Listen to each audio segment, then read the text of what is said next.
Bonjour à tous, chers amis bibliothécaires, j'espère que vous allez bien. Aujourd'hui, je ne vous emmène pas loin puisque nous restons en France et je vais évoquer avec vous une dame blanche.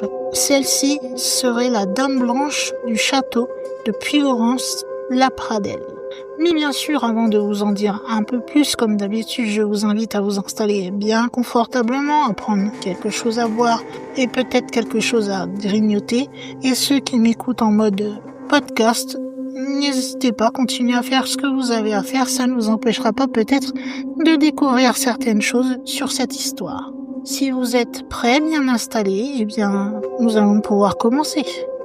Sachez tout d'abord que le château de Puylaurens est perché sur un éperon rocheux qui se trouve à plus de 700 mètres d'altitude. Il domine ainsi la vallée de la Boulzane. Cela fait des siècles que ces remparts continuent de veiller sur le petit village de La Pradelle-Puylaurens, dans l'Aude. Derrière ces pierres grises et ces tours effilées par le temps, se cacherait, selon le mythe, une présence. Ce serait une ombre blanche, silencieuse, mélancolique. Il s'agirait de la Dame Blanche de Puylaurens. Dans cette vidéo, je vous emmène donc au cœur de cette légende qui se situe entre histoire médiévale, tragédie royale et quelque part un mystère qui existe toujours aujourd'hui. Tout d'abord, je vais vous situer un petit peu les lieux, vous dire un petit peu à quoi servait ce fameux château au fil des ans. Sachez donc que le château de Puylaurens, c'est l'une des plus impressionnantes de ce qu'on appelle les citadelles du vertige. Ce sont toutes les forteresses qui sont perchées dans les Pyrénées audoises que l'on surnomme ainsi, donc dans l'Aude. Les origines de ce château remontent au Xe siècle et il se situe sur le mont Ardu ou Ardou, je ne sais pas, corrigez-moi. Le nom donc de château de Puylaurens apparaîtrait pour la première fois en 958 dans une charte où Lothaire va confirmer une donation faite de Zunifred II de Cerdagne, alors seigneur de Fenouillède, à l'abbaye Saint-Michel de Couxa de la prévôté de Puylaurens, qui à l'époque est composée de la vallée de la Boulzane, ou on l'appelait aussi la vallée Sainte-Croix. Le premier châtelain de Puylaurens, c'est Pierre Catala. Il figure comme témoin dans un des actes qu'a rédigé en 1217 Guillaume de Perpertuse. En 1229, le même Guillaume va commander ce château de Puylaurens. Et en 1242, c'est Roger Catala qui prend sa succession. Et comme vous l'aurez compris au nom de famille, Roger Catala est le fils de Pierre Catala, donc le premier châtelain.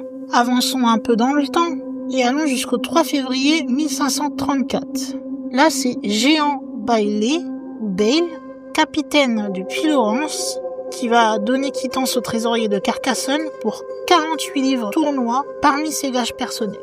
Après le château, c'est tout un village qui va être édifié tout autour. C'est surtout au XIIe et XIIIe siècle, c'est-à-dire dans cette région, pendant ce qu'on appelle la croisade des Albigeois, que le château de Puylaurens va prendre toute son importance.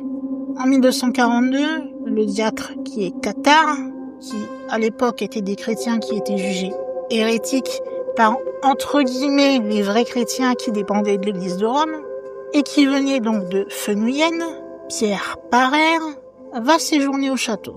D'ailleurs, plusieurs de ce qu'on appelle des parfaits et parfaites seront hébergés dans celui-ci de 1245 à 1246. Il y aura aussi une certaine Sorine Rigaud, une habitante de Fangeau et qui était croyante cathare, qui va trouver refuge dans le château de Puylaurens en 1240, où elle va rencontrer 12 religieux, et parmi eux, il y avait 8 femmes. Ils se sont rendus au château de Puylaurens tout simplement parce que, pendant la croisade, ceux-ci étaient protégés par les remparts et les tours du château, et c'était comme une sorte d'asile pour eux, pour éviter les croisés. Au milieu du XIIIe, le château va passer au domaine royal, car le traité de Corbeil, datant de 1258, va faire du château une des forteresses qui se trouvent à la frontière du royaume face à l'Aragon.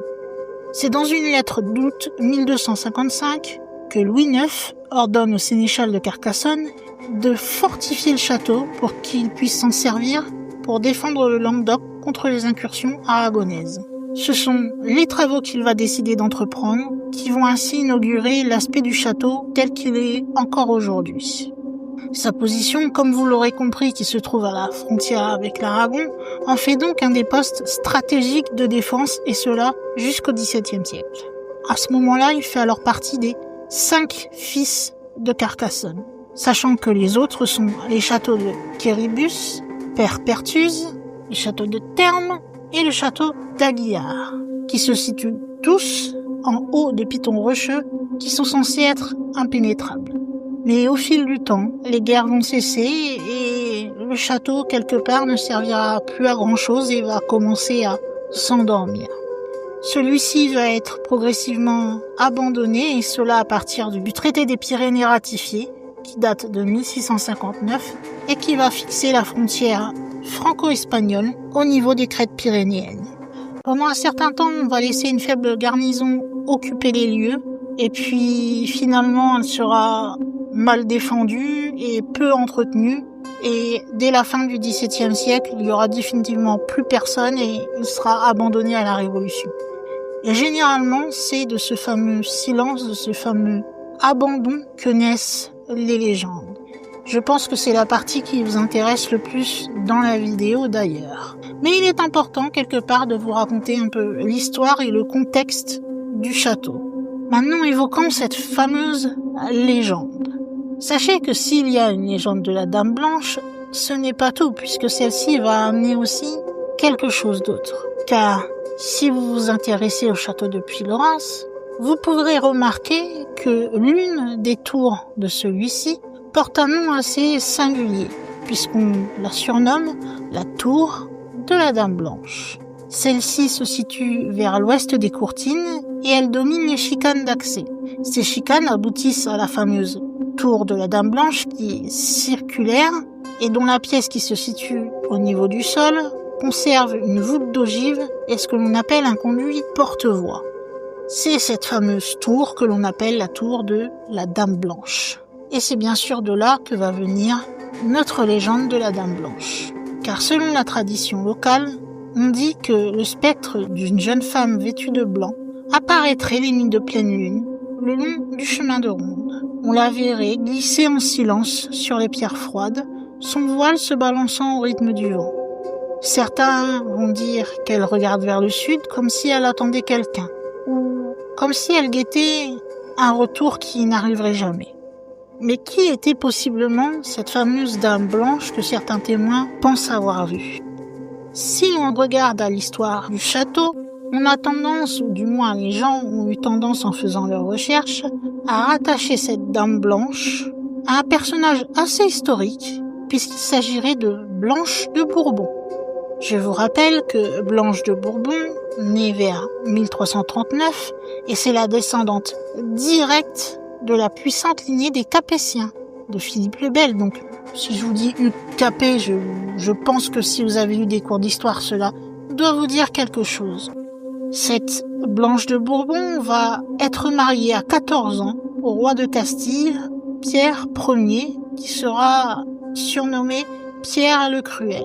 Ce mariage, malheureusement pour Blanche, qui était un mariage arrangé, comme c'était souvent le cas à l'époque pour sceller une alliance politique, va vite tourner au cauchemar, puisque seulement 2 jours après les noces, le roi va abandonner sa femme pour aller batifoler avec sa maîtresse, une certaine Maria de Padilla.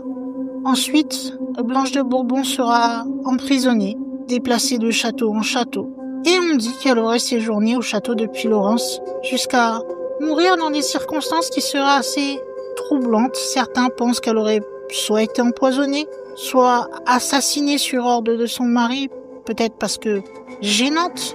En tout cas, ce qui est sûr, c'est que malheureusement, Blanche de Bourbon va disparaître en 1361 à seulement 22 ans. Du coup, depuis, la légende raconte que son âme a refusé le repos dû à sa mort tragique et qu'elle se serait échappée vers le nord. Elle aurait ainsi choisi de venir au château de Puylaurens pour hanter les terres françaises où elle y a trouvé comme une sorte de refuge. Depuis, on dit que c'est elle qui erre entre les murs, vêtue d'un long voile blanc, symbole de sa pureté, et quelque part de son chagrin éternel. Chaque pleine lune, donc quand la lune est très claire et qu'elle éclaire bien le ciel, on dit que la Dame Blanche réapparaît, qu'elle est silencieuse, mais qu'elle est là pour veiller sur les ruines de pierre du château. Pour certains, cela ne serait pas étonnant, puisque si l'on en croit des gens qui ont étudié là où se trouve le château, celui-ci serait situé sur un axe tellurique assez fort. Ce qui veut dire qu'il y aurait possiblement beaucoup d'activités paranormales qui pourraient se produire à cet endroit-là. Du moins, ça attire de nombreux praticiens de l'ésotérisme parce que, comme généralement on a un axe tellurique fort, on va dire que ça peut être un bon aimant aux choses surnaturelles ou paranormales qui peuvent se produire.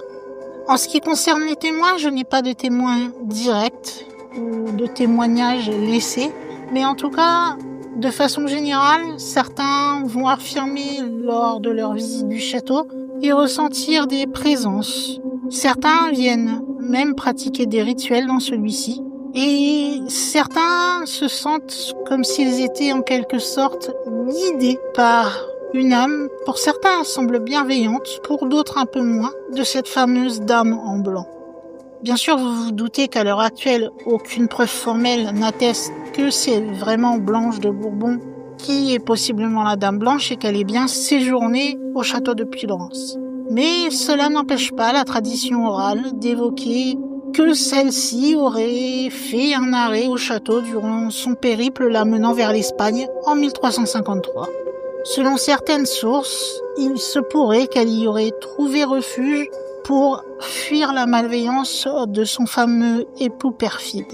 Et qu'au final, cette fameuse tour ouest du château, qui est donc la plus haute et qui a été baptisée Tour de la Dame Blanche, aurait été nommée ainsi en mémoire de la possible halte royale et du possible spectre de celle-ci qui s'y sentirait bien, du moins assez bien, pour y revenir le hanter.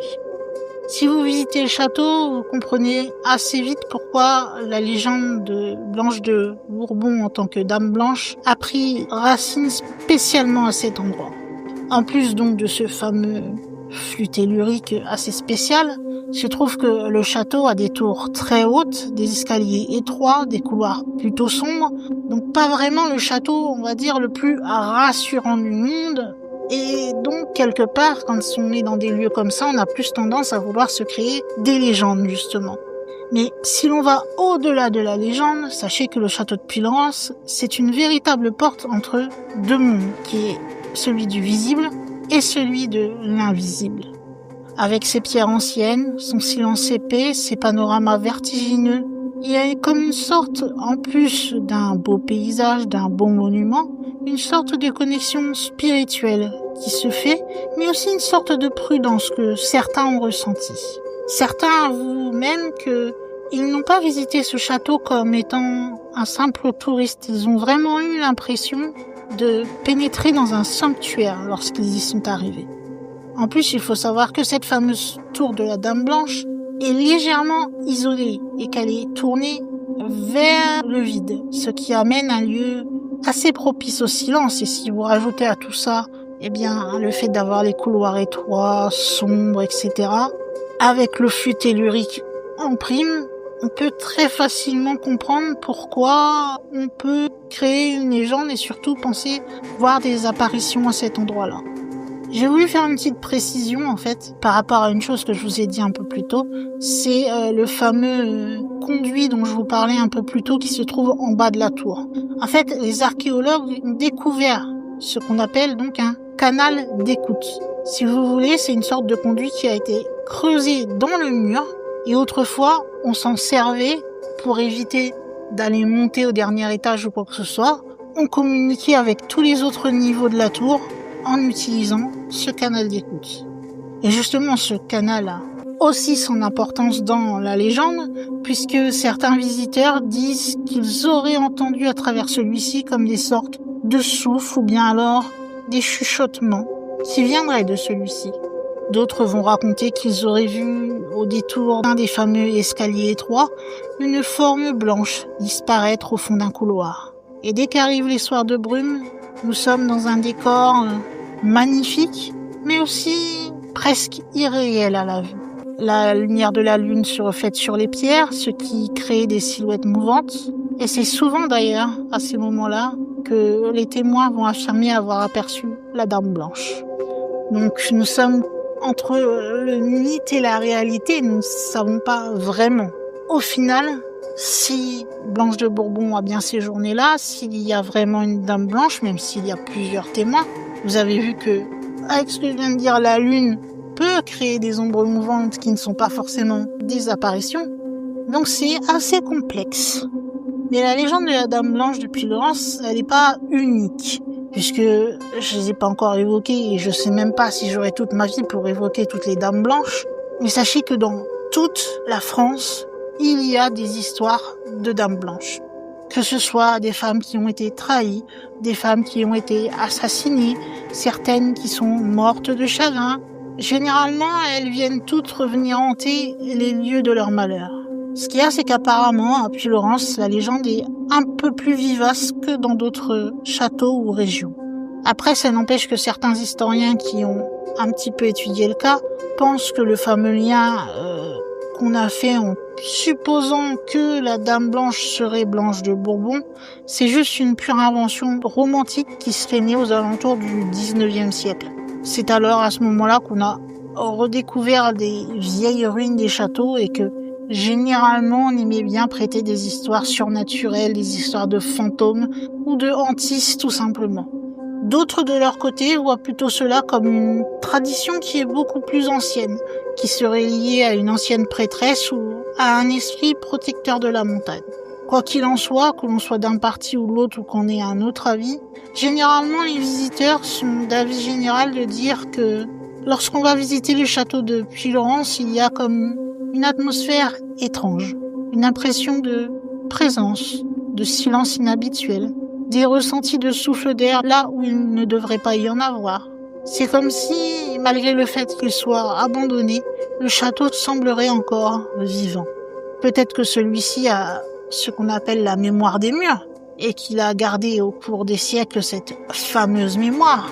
Ou bien, y a-t-il vraiment une Dame Blanche, Blanche de Bourbon ou une autre, mais une âme qui n'aurait jamais trouvé la paix et qui a décidé de rester dans la fameuse tour et aux environs de celle-ci? Je ne sais pas. En tout cas, si jamais cela vous intéresse et que vous habitez pas loin et que vous avez envie de faire un petit tour vous-même pour vous rendre compte de l'ambiance au château de Puylaurens, sachez que celui-ci est ouvert tous les jours de fin mars à mi-novembre. En mars, avril, octobre et novembre, il est ouvert de 10h à 17h. En mai, juin, septembre, de 10h à 18h. Et en juillet-août, de 9h30 à 18h30. Qu'est-ce que je peux dire au final sur l'histoire de cette fameuse Dame Blanche? Quelque part, que l'on croit ou non aux fantômes, ceux qui s'intéressent à toutes ces histoires ou ceux qui habitent dans la région et qui connaissent cette histoire, eh bien, cette légende de la Dame Blanche de Puylaurens continue de les fasciner. Elle nous parle de trahison, si l'histoire de Blanche de Bourbon est réelle, d'amour perdu, si ce n'est pas Blanche de Bourbon, peut-être d'une fidélité au-delà de la mort, d'une perte non voulue. En fait, cette légende relie l'histoire avec un grand H à l'imaginaire, faisant de la pierre de ce château comme une sorte de capteur de souvenirs. Alors vu que vous savez quand vous pouvez vous y rendre, si jamais vous décidez d'y aller un soir de pleine lune et que vous vous promenez sur les sentiers qui mènent au château, si vous voyez une brume blanche ou une forme blanchâtre s'élever au-dessus des remparts, regardez bien, puisque peut-être que c'est la silhouette de cette fameuse Dame Blanche que vous avez sous les yeux, et que cette brume prendra un peu plus la forme d'un voile léger glissant dans la nuit. Surtout n'ayez pas peur, ne fuyez pas, elle ne vous veut pas de mal. La Dame Blanche de Puylaurens est là pour veiller sur le royaume de silence qu'est devenu le château de Puylaurens. Eh bien mes chers amis, j'espère que vous en avez appris un peu plus sur le château de Puylaurens et cette fameuse Dame Blanche. J'espère que vous aurez découvert cette histoire et que cette vidéo vous aura plu. Vous savez que pour me dire ce que vous en avez pensé, ou peut-être me donner des informations supplémentaires si vous êtes de la région, vous pouvez aller dans la section des commentaires. Si cette vidéo vous a plu, vous pouvez laisser un petit pouce en l'air ou bien un like. Si vous aimez ce genre d'histoire sur le surnaturel, le paranormal, eh bien n'hésitez pas, cette chaîne est là pour ça. Donc vous pouvez aller sur la droite de votre vidéo et cliquer sur le bouton abonner si ce n'est pas encore fait. Et surtout, n'oubliez pas en vous abonnant, ou ceux qui sont déjà abonnés, d'aller activer la petite cloche pour recevoir une notification dès qu'une vidéo sera publiée sur la chaîne. Comme ça, vous n'aurez pas à me chercher, vous serez prévenu automatiquement. Eh bien, je crois, mes amis, qu'après tout ça, nous allons pouvoir fermer le livre concernant les Dames Blanches et le ranger dans le rayon le concernant dans notre immense bibliothèque. Et il va être temps aussi pour moi, en tant que gardienne de cette bibliothèque, de fermer les portes de celle-ci et de vous dire à la semaine prochaine. Bye!